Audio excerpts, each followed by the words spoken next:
Olá, eu sou Fabiana Mello e você acompanha, a partir de agora, mais uma edição do Direto das Comissões. Hoje, com 23 universitários de todo o país que estão participando do estágio Participação, aqui no plenário 3 da Câmara dos Deputados. O tema do bate-papo de hoje, com parlamentares de todos os estados do país, é orçamento público. E quem vai dar as boas-vindas a esses universitários é o deputado Espiridião Amin, do PP de Santa Catarina. Muito bom dia a todos. Quero dizer da minha satisfação, em nome dos deputados da Câmara Federal e particularmente em nome da nossa maestra, a nossa deputada Mariana Carvalho, dar as boas-vindas a vocês e cumprimentá-los pela oportunidade que terão de desejar sucesso na visita, no conhecimento, no reconhecimento e, particularmente, pelo tema básico, não é o único, da visita que vocês estão fazendo, do estágio participação. O tema orçamento significa, acima de tudo, conhecer particularidades da decisão mais importante que o Congresso toma ao elaborar, na verdade, a peça orçamentária, e não apenas o orçamento anual, mas também o plano plurianual, a lei de diretrizes orçamentárias, ou seja, o conjunto de diretrizes de onde virá o dinheiro, ou de onde deverá vir o dinheiro, e onde ele será aplicado, como será fiscalizado nos seus traços gerais. Então, tenho essa satisfação, né? Registro aqui, evidentemente, à minha direita, não poderia ser à minha esquerda, né? A presença do deputado Eduardo Bolsonaro, que é um particular amigo, além de exercer suas funções e ter a sua profissão permanente, que o mandato é eventual e temporário, como manda a República, também tem o mesmo fascínio que eu tenho pelo mar, né? E ainda está aprendendo a surfar. E as suas melhores aulas ele as tem em Florianópolis. Então, um bom dia para todos, inclusive com o meu filho. Então, eu queria dar um bom dia a todos. Se permitir, queria que o deputado Eduardo Bolsonaro também lhes trouxesse uma saudação. Obrigado, presidente. Fabiana, TV Câmara, deputada Amin, bom dia a todos vocês. Ele é muito humilde, que eu estou treinando para fazer uma bateria na Indonésia contra o filho dele, que é deputado estadual, João Amin, lá de Santa Catarina, mas um dia eu chego lá. Brincadeiras à parte, né? Eu sou policial federal, advogado, formado em Direito na UFRJ, estou no meu primeiro mandato como deputado federal. Isso daí não me torna diferente de nenhum de vocês. A gente está aberto aqui a perguntas e pode ter certeza, a gente não domina tudo, não sabe de tudo. Mas aquilo que a gente souber, a gente vai responder aqui com muita sinceridade, até porque quem não deve, não teme. Então, fica aberto aí, Fabiana. Antes de pedir que a Fabiana recrute o primeiro perguntador, eu só quero registrar que eu tenho uma satisfação muito grande de estar substituindo aqui a deputada Mariana, porque fui parceiro dela numa das comissões parlamentares de inquérito mais importantes, cujo tema é mais atual, a Comissão Parlamentar de Inquérito dos Crimes Cibernéticos. Como vocês sabem, crime cibernético, hacker e problemas em geral na tecnologia da informação e comunicação são muito atuais neste momento e fervilham pelo mundo afora, particularmente nos Estados Unidos. Vamos lá? Vamos lá, deputado. Bom, e falando em internet, o Direto das Comissões está sendo transmitido pela webcâmara, pelo YouTube e hoje, excepcionalmente, pelo perfil da Câmara dos Deputados no Facebook. E uma novidade, quem está acompanhando o programa pelo Facebook também pode mandar perguntas. É só acessar o Face e mandar a sua pergunta. Bom, Como o deputado Esperidião Amin mencionou, o Direto das Comissões é uma atividade do estágio Participação e do estágio Visita, programas promovidos pela 2ª Secretaria, com apoio do CEFOR, o Centro de Formação e Treinamento da Câmara dos Deputados, também conta com apoio do Departamento de Comissões, o DECOM, do qual eu sou assessora de comunicação.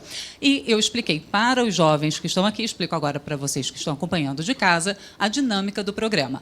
Os jovens colocaram o nome num pedaço de papel, a gente dobra, coloca aqui no cubo transparente, eu vou sorteando e eles fazem as perguntas. O tema de hoje é o orçamento público, diretamente para os parlamentares. Vamos começar, então?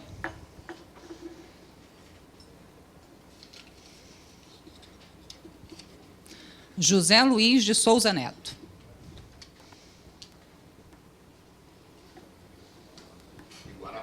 Alô. Gostaria de saudar a todos presentes, senhores deputados. Sou administrador de empresas, estudante de Direito, sou de Guarapari, Espírito Santo. E a minha pergunta é a seguinte, né? Nós temos ouvido a respeito da necessidade, né, de mudança do orçamento brasileiro, principalmente, né, através da adoção de um orçamento de base de custo zero. Eu gostaria de perguntar aos senhores, né, o que tem sido feito, né, para a adoção, né, de um orçamento dessa forma, né, quais os desafios inerentes à implantação e à implementação de um programa desse tipo. Muito obrigado. Posso começar? Depois passo a palavra para o Eduardo. Eu gostaria de cumprimentar o José Luiz, não apenas pela sua origem, uma cidade muito peculiar do Brasil, Guarapari, que tenho o privilégio de conhecer. Já pesquei no Mar Azul, lá do Espírito Santo, que é o melhor do Brasil, né, onde o Mar Azul é mais próximo, para você pegar bico, né, marlin. E aliás, o recorde de marlin no Brasil é do Espírito Santo. E queria lhe dizer o seguinte, você está fazendo uma pergunta crucial. Eu só queria retificar, quando você falou custo zero, deve ser déficit zero. Ou seja, não ter déficit. O Brasil está padecendo deste problema. A previsão do déficit orçamentário, ou seja, nós vamos gastar neste ano, mais do que arrecadamos, cerca de 180 bilhões, por baixo. Pode ser mais do que isso. E o governo está contingenciando recursos orçamentários a serem despendidos em geral, e até indiscriminadamente. Isso nos remete à precariedade da nossa peça orçamentária.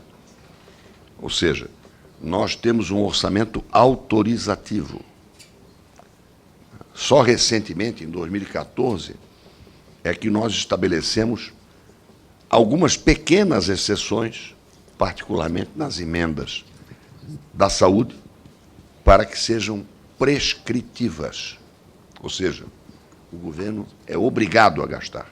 No mais, ele é uma peça autorizativa, assim como, por exemplo, a minha participação aqui é apenas participativa, porque a prescritiva é a doutora Mariana que vai liderar. Eu já falei da nossa cumplicidade na CPI dos crimes cibernéticos, foi uma grande contribuição da Câmara, e o que nos faltam, na verdade, são dois fatores. Primeiro,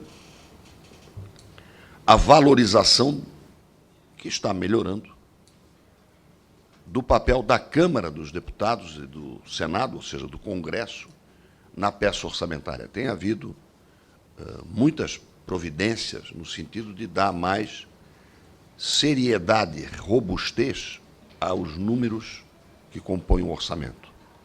Nós já fomos muito frouxos nisso, ou seja, vai colocando no orçamento, mesmo sem ter uma origem de recursos firme. Já tivemos práticas como, por exemplo, a janela orçamentária. A obra vai custar 1 milhão, neste ano eu gastaria 200, mas eu boto lá uma dotação de 5. Isso já está proibido. Muito embora ainda haja tentativa, não, eu quero colocar essa parte no orçamento. Mas isso é a minha introdução. Eu passo a palavra para o deputado Eduardo e já passo a presidência também para a deputada Maria. Posso, presidente? Autorizado? É igual a economia de casa. Quando a coisa aperta, o que você faz? Tenta enxugar custos por um lado, por outro lado, tenta produzir mais. O que o governo pode fazer para economizar, para enxugar a máquina pública? Ele tem discricionariedade para, de imediato, reduzir o tamanho do Estado cortando carro comissionado, coisa que o Temer não vai fazer, porque se ele fizer isso, ele perde apoio aqui dentro, que muitos apoios aqui dentro dos deputados são dados, tendo como contrapartida empregar no ministério ou numa secretaria, caso o governo tenha uma boa relação com o seu governador de Estado.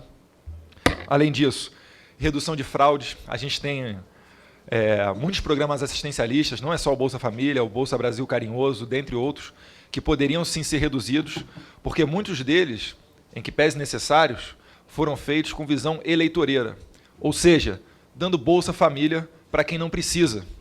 Você pode combater a fraude disso daí tranquilamente, olha, jogando bem por baixo, 1/3 é fraude. A gente cita como exemplo lá no Rio Grande do Sul, a cidade de Maraú, onde um prefeito, ele fez...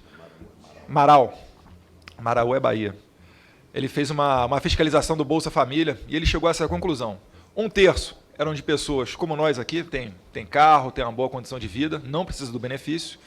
1/3 eram de pessoas que poderiam trabalhar, tinham algum estudo, mas não faziam ou entravam na informalidade só para continuar recebendo o Bolsa Família. Que é aquele caso, né? A pessoa pode trabalhar, mas fala, não assina minha carteira não, porque senão eu perco o Bolsa Família. E só o último terço, esses sim merecedores do Bolsa Família, que não tem qualquer condições de se erguer sozinho. Então, você dando a implementação efetiva com relação a isso daí. Agora, para você fazer esse tipo de política, você tem que ser independente. Você tem que chegar lá sem rabo preso. Você tem que chegar lá dono de si próprio. E, por outro lado, né, incentivar a iniciativa privada. Porque quando a iniciativa privada cresce, o Estado arrecada mais tributo.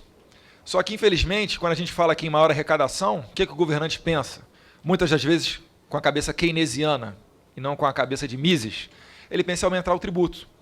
E aí estrangula aquele que produz ou joga ele para a ilegalidade, para ele ficar na mão do governo. Então é mais ou menos por aí.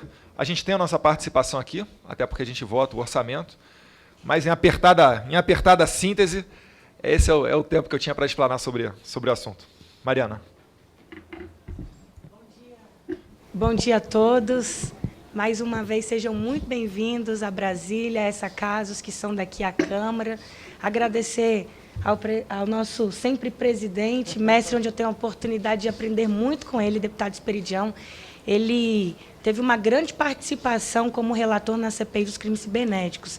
E eu confesso a vocês que foi bem no início, quando eu cheguei na Câmara. Então, imaginem a minha experiência de poder conviver e aprender do lado dele, né? Então, ele sabe do meu carinho, da minha admiração.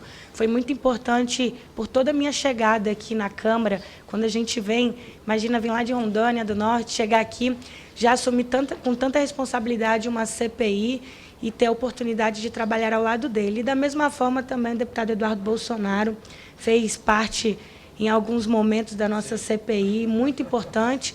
E o que me deixa ainda mais feliz é saber que tudo aquilo que a gente esperava da CPI, hoje a gente vê que era tudo verdade, né? Porque é muito ruim quando a gente fala algo que a gente acredita, que a gente tem ali uma certa convicção, tem alguns tipos de provas, mas muitas vezes não são eficientes para que forma que a justiça veja. E hoje, depois, se passando a CPI, a gente vê vários casos, já teve vários casos de prisões, e aqui a gente tenta fazer com a maior seriedade.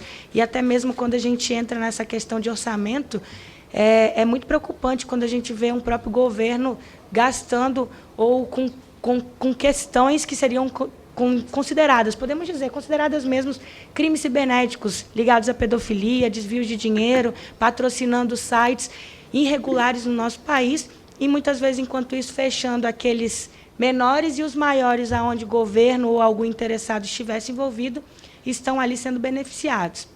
E vocês estão tendo essa oportunidade de participar desse estágio. Eu digo a vocês que vocês são um orgulho já, porque vocês procuraram estar aqui, foram atrás, se inscreveram ali no site, participaram do quiz de perguntas e hoje estão tendo uma oportunidade única de conhecer o dia a dia da Câmara. Ontem vocês acabaram indo um pouco mais cedo, mas aqui eu acho que deu para perceber como o deputado trabalha. Ficamos até 1h30 da manhã. Todo mundo aqui...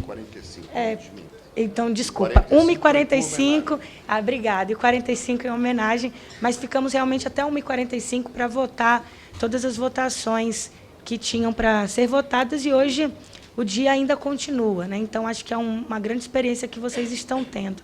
E para falar sobre orçamento, eu acho que eu peguei aqui um pouquinho da fala do nosso grande Esperidião e do Eduardo. Eu acho que é mais ou menos você pensar como é a sua casa, os gastos que você pode ter, como você pode ter.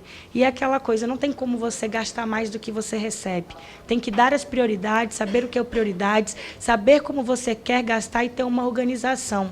O grande problema, eu não quero entrar numa condição de partidos políticos, de governos, mas eu acho que um grande problema do nosso Brasil é não ter estabelecido realmente um limite para o nosso país, e acaba fazendo uma questão muito mais eleitoreira do que pensando e se construindo o país daqui 20, 30 anos, pensando nas gerações futuras.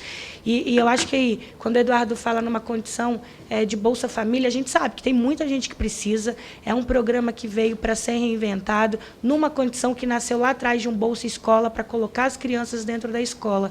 Mas, a partir do momento que ele perde sua linha de entendimento e de eficácia, eu acho que ele perde um pouco do sentido. E eu acho que, quando a gente comenta essa condição, até mesmo de cargos que é se dado, eu acho que é um grande problema que precisa ser enfrentado lá na educação. Se a gente combate isso dentro da educação, a gente muda até a forma do eleitor de votar, das lideranças que aparecem, de procurarem as pessoas que os representam.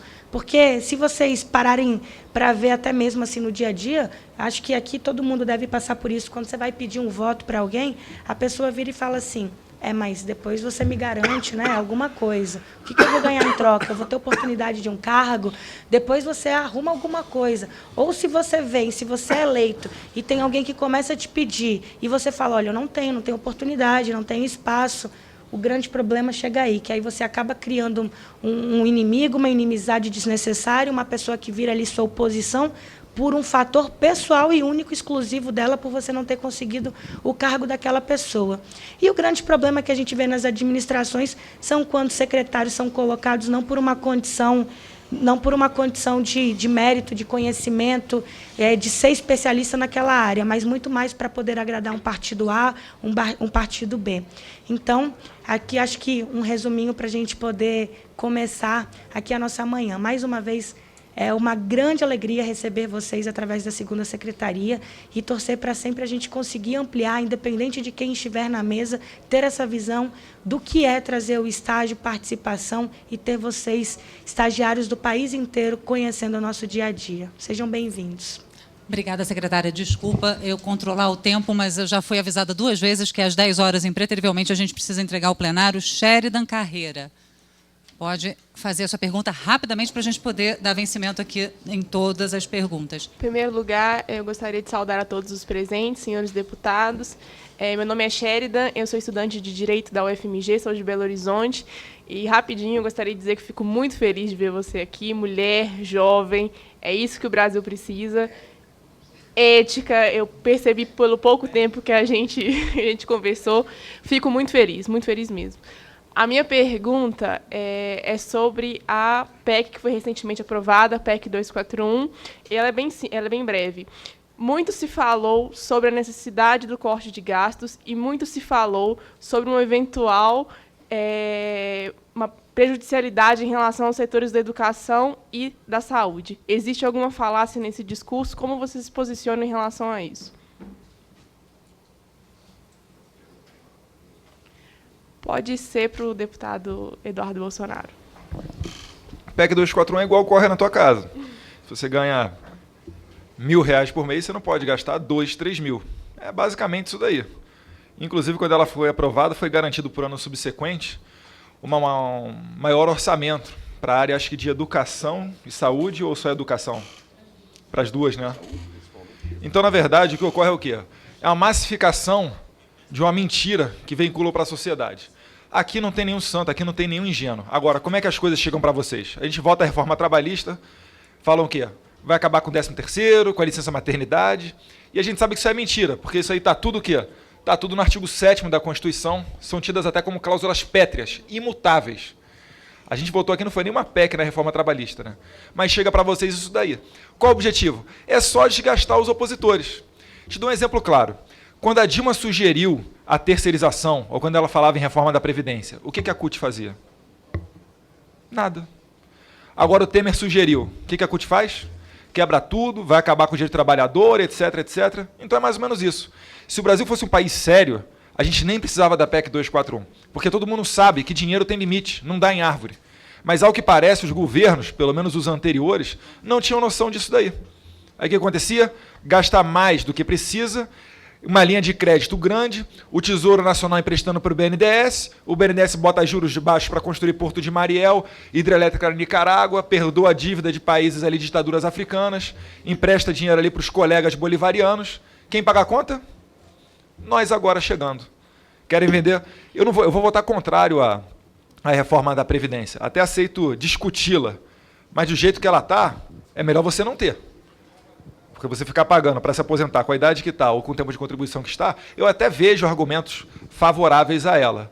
Mas é mais ou menos isso aí que eu estou te falando. Então, o conselho que eu dou para vocês, vejam as fontes, pesquisem, principalmente na internet, porque dependendo do veículo de comunicação que vocês forem pegar essa informação, vocês já vão pegar ela viciada. Então é mais ou menos isso daí. Eu só queria complementar o que diz o deputado Eduardo Bolsonaro para te dizer o seguinte, especificamente sobre a emenda constitucional do limite de gastos. Ela é necessária, pedagógica, e se a gente quisesse apontar um defeito para ela, seria o fato de que ela permite que a elevação do orçamento do ano seguinte seja o limite dado pela inflação. Por causa de uma pergunta muito simples. A inflação é de 4%, 5% ou 6%? E isso é receita? Não é. Deu para entender?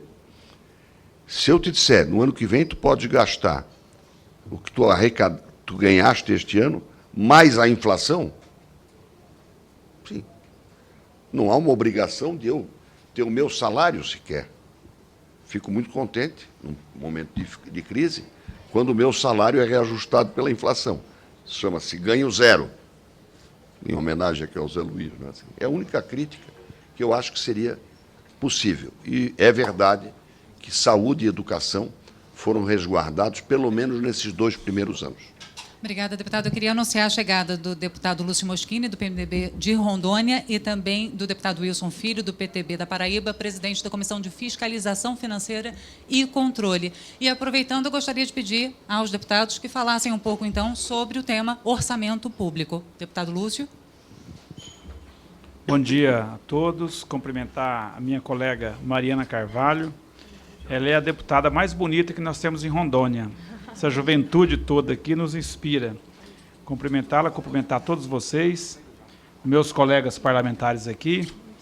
E eu já fui ordenador de despesa. Na hora que vocês terminarem, eu falo. Da Mariana. O orçamento público, ele é igual o nosso orçamento doméstico. Entretanto, o gestor público, quando ele gasta mais do que arrecada, ele fica devendo. É igualzinho na nossa casa. Você ganha um salário X e gasta X mais 1, você fica devendo esse 1. Entretanto, no poder público, você tem emaranhados de lei e consegue segurar daqui, paralisa uma obra, faz isso, faz aquilo, e acaba, entre aspas, enrolando o credor. Por isso que a gente vê uma obra parada, por que está parada? Acabou o dinheiro. Aqui na casa nós temos vários projetos nesse sentido andando. Eu sou um defensor de que quando licitar uma obra, você não deve ter só o orçamento. Você deve ter o financeiro também. Se nós conseguirmos fazer essa religiosidade, Mariana, todas as vezes que nós licitarmos uma obra e você já tiver o valor daquela obra depositado, até rendendo juros, você tem condições de cobrar mais do seu contratado. O que ocorre é que você programa uma obra e o cronograma físico-financeiro dela está em 12 meses. E o poder público não tem esse dinheiro dos 12 meses guardado na gaveta. E aí você está sujeito à arrecadação. E a arrecadação cai, e a construção pública, a obra pública, está saindo. E aí, como que fica? Fica o prejuízo acumulado, o empreiteiro para a obra. Então, eu sou um defensor dessa tese. E não é diferente do orçamento doméstico. Se você compra uma televisão em 10 pagamentos, e você todo mês tem que pagar 100, 200, 300 reais daquela televisão, você tem uma previsão de receita para pagar aquela televisão. Aí você perde o emprego, baixa as vendas, que você é um comissionado, e acontece. Então, o poder público é exatamente igual à economia doméstica. E todos dois têm os seus vetores para você economizar e para você gastar. Obrigada, deputado. Eu queria agradecer a chegada do deputado Gilberto Nascimento, do PSC de São Paulo, presidente da Comissão de Defesa dos Direitos da Pessoa Idosa. E antes de passar para o deputado Wilson Filho, eu vou ler alguns dos comentários das pessoas que estão acompanhando pelo Facebook. Ana Flávia Granzotto, saudades da experiência dela no estágio visita, e Matheus Blaskzak, que veio na primeira turma desse ano. Odete Fantoni diz que vai acompanhar pela TV Câmara como os deputados vão votar a reforma da Previdência e defende o teto de R$ 5.531 para todas as aposentadorias, mencionando a diferença entre as aposentadorias do setor público e as aposentadorias do setor privado. Deputado Wilson Filho. Primeiramente, bom dia a todos. Deputada Mariana, todos os deputados aqui presentes, todos que vieram em mais esse momento do estágio visita. Eu acho que, ao final da semana, vocês vão perceber que tudo aquilo que vocês imaginavam do Congresso é totalmente diferente. Vocês vão perceber que aqui é uma correria maluca, que, por exemplo, eu estou aqui, mas estou com o ministro da Educação me esperando na sala vizinha, porque eu sou presidente de uma das comissões aqui da Câmara, e todas as reuniões acontecem basicamente na mesma hora, e a gente tem que priorizar. Eu acho que, deputada Mariana, seria uma sugestão, todos que aqui já falaram sobre orçamento público devem ter falado a mesma coisa, basicamente, porque não tem muito o que falar de diferente. Eu acho que poderia sugerir, eu não sei como é que você está fazendo a dinâmica dessa reunião de hoje, mas abrir para perguntas, e eu fico aberto para responder qualquer tipo de pergunta. Eu acho que, nesse momento em que nós estamos, o que o deputado Lúcio falou é exatamente um projeto que nós votamos aqui, que deu uma repercussão negativa para a Câmara demais, para o Congresso demais, que foi a PEC do teto dos gastos. Muita gente não entendia aquilo. E, infelizmente, nós estamos vivendo o maior radicalismo político da história do Brasil, e as redes sociais, de uma maneira muito forte, têm divulgado, a maioria das vezes, verdades, e por algumas pessoas de má fé, algumas coisas que não são verdadeiras. Só que a Câmara não tem direito, por exemplo, de pagar uma agência de publicidade para dizer a verdade em nome da Câmara. O que é que está acontecendo, o que é que nós estamos votando. E aí a rede social divulga aquilo que é verdade e aquilo que também não é verdade. Então, isso que está sendo o assunto de hoje, que é o orçamento público, é vinculado, e eu posso vincular, a esse projeto que nós votamos do teto dos gastos, que era uma coisa muito lógica, mas era uma coisa nova, e que muitas vezes as pessoas não estavam entendendo. Você não pode gastar mais do que ganha. Isso é a regra dentro da casa de vocês, isso é a regra dentro da futura casa de vocês, quando muitos aqui casarem, isso é a regra numa empresa, isso é a regra no poder público. Você não pode gastar mais do que você ganha. E muita gente achou e espalhou que essa PEC iria diminuir gastos importantes na educação e na saúde, e quando se colocou a verdade, aumentamos. A Câmara votou para aumentar o orçamento na educação e na saúde. O ano de 2017, nós temos um orçamento maior na educação e na saúde do que o ano de 2016. Então, isso é importante que se diga, exatamente para colocar as contas em ordem. Quando a gente está devendo muito, a gente tem que puxar o freio de mão. e precisa pagar as dívidas para começar a reinvestir. É isso que o Brasil está fazendo. E eu não estou aqui tirando eu estou aqui tirando o debate político de lado, o ideológico de lado. Eu estou falando em termos pragmáticos, mas eu estou à disposição para qualquer questionamento. Então, agora eu fui informada que nós podemos abrir para qualquer tema, aquilo que foi perguntado no início, não apenas para orçamento público, e vamos dar seguimento, então. Isso vale também para quem está acompanhando pelo Facebook, pelo YouTube ou pela webcâmara. E vamos, então, nós temos mais 22 minutos, e quem vai fazer pergunta agora é o Paulo Marques. Paulo? Bom, queria cumprimentar todos da mesa. Eu me chamo Paulo, sou acadêmico de Direito do Estado de São Paulo. A minha pergunta é breve. Eu gostaria de saber, por parte dos senhores, a destinação de uma parte do orçamento público para a iniciativa privada, ela traz certos riscos ou vantagens especificamente? Posso pedir para o deputado Gilberto Nascimento responder? Eu posso fazer uma rápida exposição, pode ser? No máximo 2 minutos, pode ser? Gente, primeiro, o meu muito obrigado pela presença de vocês aqui. É sempre uma honra ver jovens como vocês estando aqui.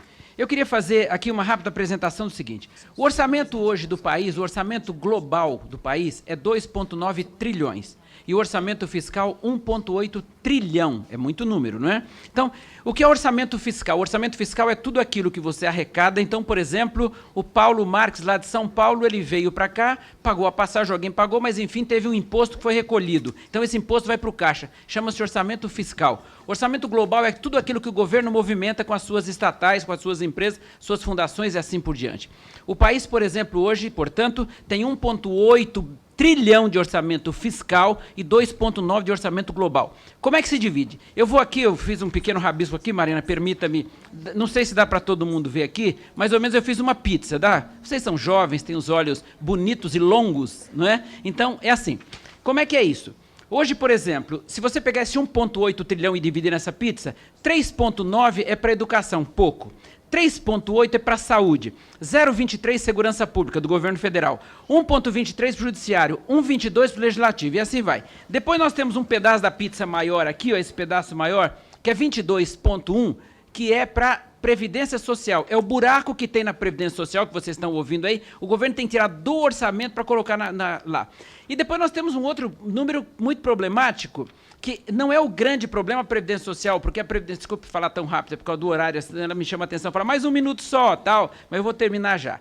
Então, veja bem, aí nós temos 22,1, portanto, que é a Previdência Social, que é o buraco que sai. Esse não é um grande problema, porque esse dinheiro, imagine, por exemplo, um Icó no Ceará, alguém que recebe lá R$1.000, e daqui um pouco ele pega esses R$1.000 de previdência, de aposentadoria, e vai no mercado e compra arroz, feijão, volta para o governo. Tudo que se movimenta, 35% é para pagamento de impostos. Vê como a carga é pesada, não é?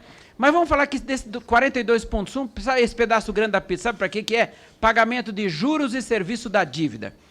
Tira a foto, fica bem bonita aqui, aí fica parado assim, tá? Então vamos lá. Então, 42,1 é para pagamento de juros e serviço da dívida. É a mesma coisa, por exemplo, vou usar de novo o nome do Paulo. Vamos imaginar que o Paulo casou com a Maria. E o Paulo chega em casa no dia 10 com R$10.000 no bolso. Daqui um pouco ele chega feliz, a Maria fala, que ótimo, vamos pagar a internet, o tênis das crianças está furado, nós vamos... Posso falar mais rápido? Não. Tá bom assim? Tá? Deputado, eu nem tive coragem de dar o aviso de 1 minuto, depois que o senhor brigou comigo. Então fica tranquila que eu termino em 1 minuto. Então daqui um pouco o Paulo chega com R$10.000 no bolso. Aí chega, a Maria toda feliz, porque vai pagar as contas. Bate alguém na porta, quem é o agiota? O que ele quer? Receber 4.200. A Maria fala, mas como é que você vai pagar, Paulo? Nós não vamos pagar as contas e tal. Mas ele tem que dar um jeito, paga pro agiota. Como ele gasta mais do que ganha, e o mês que vem ele vai precisar de novo do agiota, é melhor não brigar com o agiota, paga. Essa é a situação num país chamado Brasil. Um país que tem 155 entre empresas públicas e fundações. Para vocês terem uma ideia, 7 empresas públicas dão lucro, o Banco do Brasil, Caixa Econômica, aquelas que estão no mercado financeiro. As outras todas dão prejuízo. Imagine, por exemplo, o Correio dá 3 bilhões de prejuízo por ano. A Eletrobras, que cuida da energia, dá 10 bilhões de prejuízo por ano. A Petrobras, 15 bilhões de prejuízo por ano. Portanto, todo esse rombo tem que vir do governo. Mas o governo não tem dinheiro, Paulo. O que ele faz? Ele vai no mercado e vende o título da dívida pública e paga 14,8% ao ano de juros. Então ele pega esse dinheiro da Maria, do João, do Paulo, traz dinheiro para o caixa dele para pagar juros e cobrir o rombo das estatais. Por isso que nós não vamos chegar em lugar nenhum se nós não tivermos na cabeça de vocês, são jovens, acabar com esse negócio de empresa pública de governo. O governo tem que ter 3 coisas: educação, saúde e segurança. Correto? Respondendo rapidinho a pergunta que foi feita ali, que qual era, se os investimentos do governo, como é que são de risco? Se orçamento para empresa privada, se tinha algum problema, se já havia problemas. Eu vejo o seguinte, não há necessidade hoje, eu acho que é um grande risco. Primeiro, o empresário tem que viver por si. No máximo, ele tem que ter empréstimo do governo, de qualquer forma, para alguns setores subsidiados. Fora isso, o governo não tem que emprestar dinheiro para ninguém. A empresa pública, o governo tem que ser uma coisa e a iniciativa privada outra. O governo tem que usar o dinheiro, Paulo, para 3 coisas: educação, saúde e segurança. O resto é problema da iniciativa privada. Cada um que faça o seu terno e venda, faça a sua gravata e venda, faça o seu carro e venda e ganhe dinheiro. E não fique dependendo do governo, porque cada vez que o governo dá dinheiro, infelizmente, nós acabamos pagando uma conta muito alta, porque a nossa conta aumenta e os nossos juros aumentam também. Muito obrigado. Respondi, Paulo? Obrigada, obrigado, okay?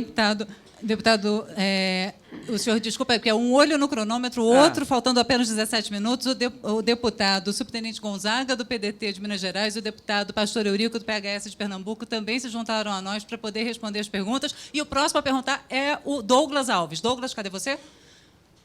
Rapidamente. Bom dia, tudo bem? Meu nome é Douglas, eu sou graduando em Ciência Política na Universidade de Brasília. Hoje é o Dia Internacional de Combate à Homofobia. Eu queria perguntar para a única mulher na mesa qual é o tema, qual é a relevância dada atualmente à pauta de direitos humanos no orçamento público. Bom, obrigada pela lembrança também do dia. A gente sempre tenta lembrar todos os temas aqui. Eu confesso para você que eu não sei qual é o valor específico levado, mas aqui na Câmara são debatidos vários temas, inclusive os direitos. A gente sabe disso, que os direitos humanos ele é muito debatido, esse tema é muito trazido aqui na Câmara, até tendo em vista que temos vários deputados que levantam mesmo a bandeira, e isso faz com que seja um tema discutido atualmente na Casa. Eu vou ficar devendo o valor exato, porque eu não sei se algum deputado sabe dizer qual é o valor, mas é um valor muito específico, não sei dizer para você, tá bom? O próximo a fazer pergunta, Carlos Miller. Enquanto... Bom dia a todos. Está dando para ouvir certinho, né? Eu queria agradecer primeiro a presença de vocês. É bem legal essa aproximação, né, de nós universitários, né, representantes de uma parte da sociedade, infelizmente, embora pequena, né? Então, ela havia falado que era possível a gente abrir temas para outros assuntos além do orçamento público, né? E eu sou de ciência política daqui da UNB, então eu vou puxar um pouco para o meu lado e trazer para a arena partidária e para sistemas eleitorais um pouco. Rapidamente. Então, nos últimos meses estava sendo discutida a reforma política, houver todas aquelas discussões sobre lista fechada, sistema distrital misto, de paralelo e de correção, tudo aquilo. E também vem sendo ressaltado muito na mídia a tal da crise de participação, não é? Da crise de participação e de representação, né? Nosso contato com os políticos. E eu queria saber, mais ou menos, como aproximar mais os partidos da sociedade, porque os partidos eles se mostram fracos na arena eleitoral, a maioria, assim, não sei especificar, mas muitos de vocês são eleitos mais pelo nome, porque vocês são pessoas conhecidas no estado de vocês, foram eleitos, e não talvez pela ideia e pelo partido, certo? Mas os partidos, em compensação, são muito fortes na arena legislativa, eles realmente atuam juntos, os líderes atuam, os blocos partidários se formam e atuam. E, por exemplo, se houvesse o sistema de lista fechada, você teria que definir se os partidos definiriam os candidatos por prévias, primárias ou convenções. As convenções, por exemplo, só afastariam as pessoas desse contato com os partidos, né? Então, eu queria saber, resumindo, como aproximar vocês, aproximar a sociedade dos partidos, como fazer a sociedade atuar nos partidos para que os representantes no Congresso, que os partidos indicaram, de fato sejam os representantes que a população queira ver lá dentro. Obrigado. Deputados, como o Carlos Miller falou em reforma política e tem um representante de cada partido à mesa, provavelmente vários vão querer se manifestar, eu vou falar logo o que a Proença Renata está mencionando no Facebook, que é questionamentos sobre o que os parlamentares acham de ganhar salário mínimo e corte de regalias, e também defendendo que parlamentares não deveriam se utilizar de cargos para enriquecimento, portanto, defendendo corte de salário e o comprometimento com a missão de representar o povo. São os questionamentos da Proença Renata e o Thales Douglas Santos defendendo o Estado mínimo. Qual parlamentar gostaria de se pronunciar primeiro? Isso. Bom dia a todos e a todas. É um prazer estar aqui. Aqui o tempo de todo mundo é muito curto, né? Olha, eu entendo que essa realidade nossa, desse quase centenas já de partidos, é um grande dificultador dessa aproximação, dessa representatividade, dessa representação, né? A população, de fato, não se sente representada pelos deputados, pelos parlamentares. E é por uma razão simples. Nós temos partido demais, que, portanto, nem mesmo, em alguns casos, os integrantes do partido, os filiados do partido, se sentem representados dentro do próprio partido. Nós temos a questão de que, pelo fato de ser dezenas de partidos, a maioria dos eleitores não mandaram para cá os seus votos. Então, os 513 aqui representam a minoria do ponto de vista do exercício do voto.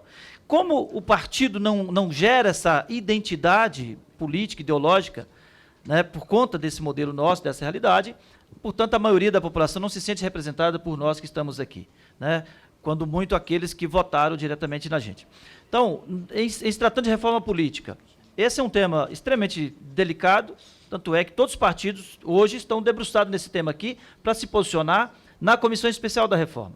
Particularmente, entendo que a lista fechada não é adequada para o momento político, econômico, da crise política que nós temos. A lista fechada não vai resolver o problema da crise política, não irá contribuir, né? Nada vai resolver por completo, mas a lista fechada sequer vai contribuir, até porque está a sensação de que a lista fechada é para proteger algumas pessoas, o que não deixa de ser. Como no Brasil a representação partidária, ela não é a única possibilidade de representação, ela é o único caminho para você chegar aqui no parlamento, mas de representação não, né? Então, quem tem voto de opinião, por exemplo, segmento, né, representa um segmento, obviamente que a lista fechada não resolve, obviamente que o voto distrital também não é uma solução. Particularmente, eu defendo o chamado distritão, né, que no caso das eleições transformaria, na verdade, todas as eleições em eleições majoritárias, em que, por si só, a coligação já estaria eliminada, e aí haveria um pouco mais desta representação. Com relação a receber salário mínimo, eu acho que nós temos que, de fato, fazer uma discussão dessa questão da atividade política no dia a dia. Porque qualquer um dos senhores e senhoras aqui, que hoje resolver fazer uma militância política e exercer a militância política numa perspectiva de vida, tá certo? Se não tiver remuneração, obviamente que não vai funcionar. Então, trabalhar a ideia da não valorização do ponto de vista da remuneração também daqueles que exercem mandato, seja na Câmara de Vereadores, enfim, também relegar a uma atividade a um bico, e a atividade política, ela não pode ser pensada dessa forma. Não é profissão também, não é profissão, mas também não é algo que você vai fazer apenas no voluntariado. Mas entendo que esse teto remuneratório já poderia prevalecer para os próximos 10, 15 anos, que estaria bem remunerado a atividade parlamentar, porque efetivamente também não pode ser uma opção de enriquecimento. E, na verdade, a maioria dos que se enriquecem na política não enriquece através do salário, enriquece através de corrupção. Então, aqueles que usa a política para fazer corrupção, ele pode receber um salário mínimo, pode receber 1 milhão que ele vai fazer corrupção. Então, não vejo que seria o caminho para resolver o problema do enriquecimento ilícito. O enriquecimento ilícito não é uma atividade, uma consequência apenas dos agentes políticos. Nós estamos cheios de agentes públicos que não são políticos, não são agentes políticos, que estão com enriquecimento ilícito também. Obrigada, deputado subtenente Gonzaga. Deputado Pastor Eurico. Gostaria de cumprimentar a todos, parabenizar, dizer que eu considero de grande valia o estágio Estado de visita que é feito aqui, até porque os estudantes passam a ter conhecimento interno de como funciona esta casa. Ver que aqui as coisas não são como as pessoas publicam, e principalmente hoje nas redes sociais, que há deturpação de muita coisa, diferenciado do que aqui acontece. Então, quando os senhores vêm aqui, vocês veem por dentro como funciona esta casa. Aqui se trabalha. Quem não quiser trabalhar, até nas empresas lá fora, se ele não quiser trabalhar, ele não trabalha. Só que lá ele é demitido. Aqui a coisa facilita um pouco. Mas aqui tem pessoas que trabalham, têm responsabilidade e fazem jus ao que ganham. Claro, hoje tem muita gente metendo pau aí em salário, divulgando até salário que não existe. Coloca uma lista aí de salário de 100 e tantos mil deputados, que eu não sei quem foi que recebeu esse salário aqui. Não existe isso. Nós temos aí o salário que todos conhecem, tem os descontos que vêm e você tem aquela parte para viver. Se alguém enriquece de outras formas, é problema aí que se justifique dentro da justiça, e a população tem o poder, a força de cobrar através do voto. Todos os deputados que chegaram aqui, chegaram através do voto. Ninguém veio aqui porque quis só chegar. Eu cheguei aqui com 233 mil votos, mas cheguei com 233 mil votos de pessoas conscientes. E tem um detalhe, a minha campanha no meu estado custou 400 mil reais. Eu não gastei milhões, tem pessoas que gastaram lá 30, 40 milhões para não ter 20% dos votos que eu tive. Como é que é isso? Tem trabalho. Então, nós temos trabalho, não é só por ter segmento atrás, você tem que trabalhar. Por outro lado, a reforma política, hoje o que está se discutindo aqui são muitos pontos, mas se nós partirmos para a lista fechada, o Brasil não tem hoje, nós não temos essa prática de votar em partido. As pessoas não conhecem partido. A única experiência que tivemos de partido foi a passada, pessoas votaram naquela ideologia de o partido que ia mudar, e todos viram a mudança, o que é que aconteceu. Então, votar em partido é difícil, só que lista fechada vai forçar isso. O que é que vai acontecer? O meu amigo aqui, ele é mandatário de um partido, você vai votar no partido, quer votar em mim, mas votou no partido. Ele está na cabeça lá, vai eleger, ele não me elege. Então, essa é uma situação complexa. Essa situação vai, sim, como disse o companheiro, beneficiar alguns que aí estão, que se for lista fechada, nós vamos ter de volta no poder aqueles que a população quer fora. Deputado Gilberto Nascimento.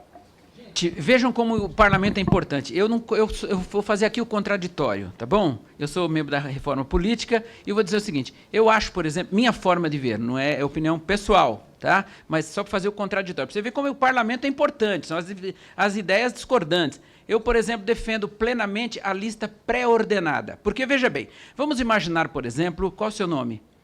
Milene Gustavo. Milene e Gustavo.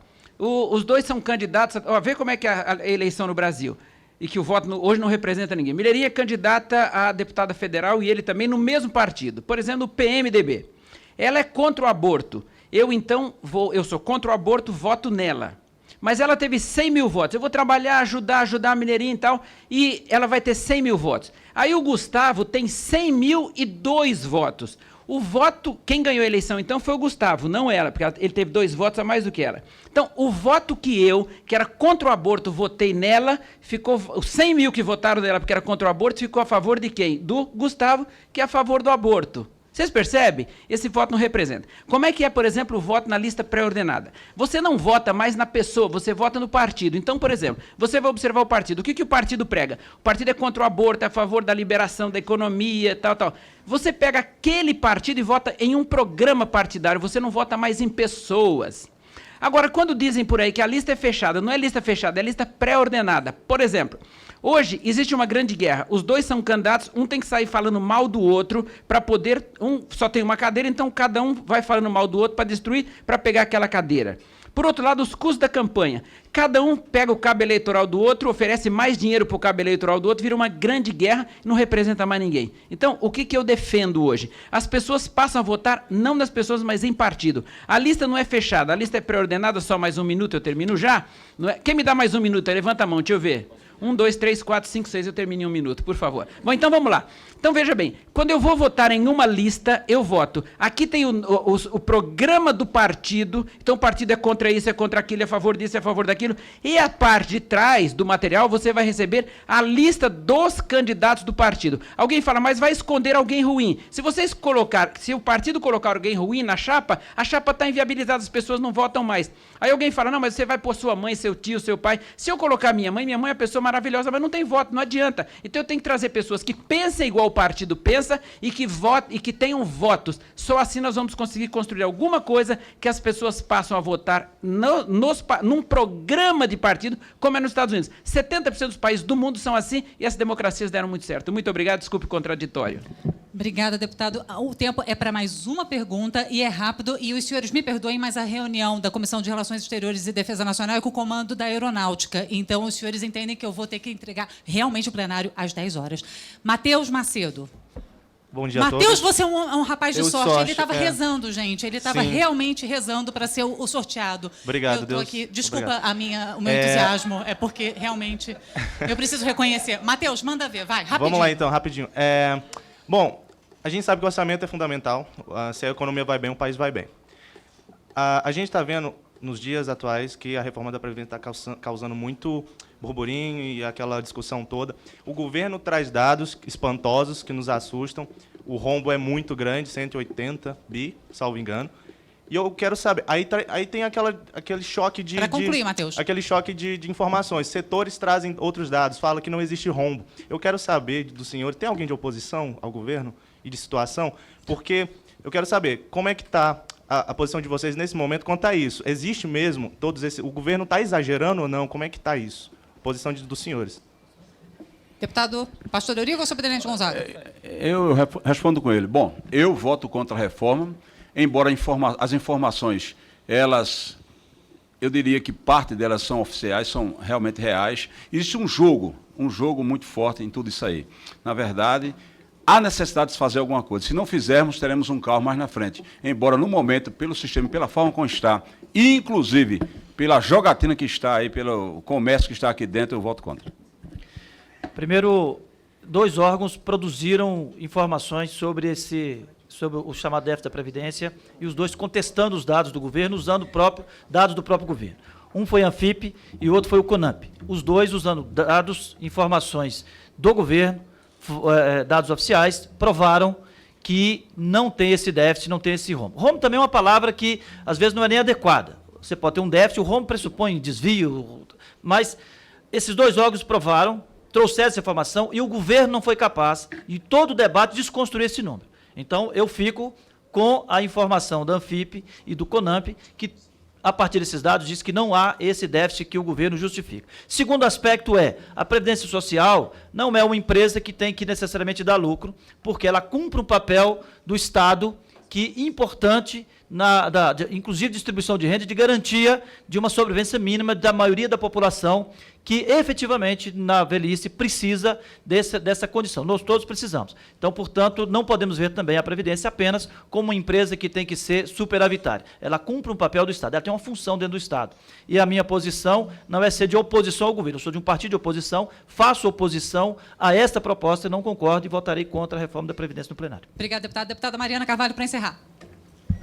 Bom, gente, infelizmente chegamos ao final da nossa oportunidade de bate-papo com os nossos deputados. Quero agradecer aqui ao pastor Eurico, o subtenente Gonzaga, agradecer ao Gilberto, o Lúcio Moschini, o Wilson Filho, os deputados que passaram aqui também, e principalmente a participação de vocês. Acho que hoje vocês vão ter a oportunidade, durante o dia, de continuarem visitando os gabinetes, conhecendo mais a Câmara e tendo essa oportunidade de saber como funciona mesmo o nosso dia a dia. É uma grande alegria para a Câmara receber vocês. E vocês percebem que aqui, mesmo tendo todos os deputados eleitos, cada um do seu estado, de partidos diferentes, cada um com a sua opinião.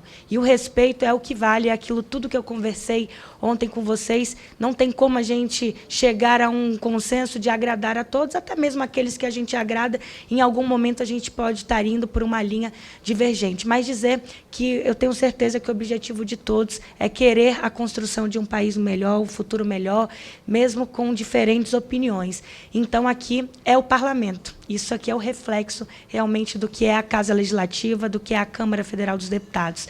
Sejam muito bem-vindos, muito obrigada pela participação e espero que vocês tenham gostado. E hoje a gente fica com mais um programa, direto aqui com nossos deputados e o nosso bate-papo com todos os nossos estagiários do estágio de participação.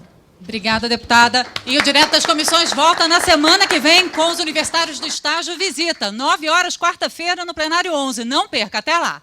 Obrigada, gente.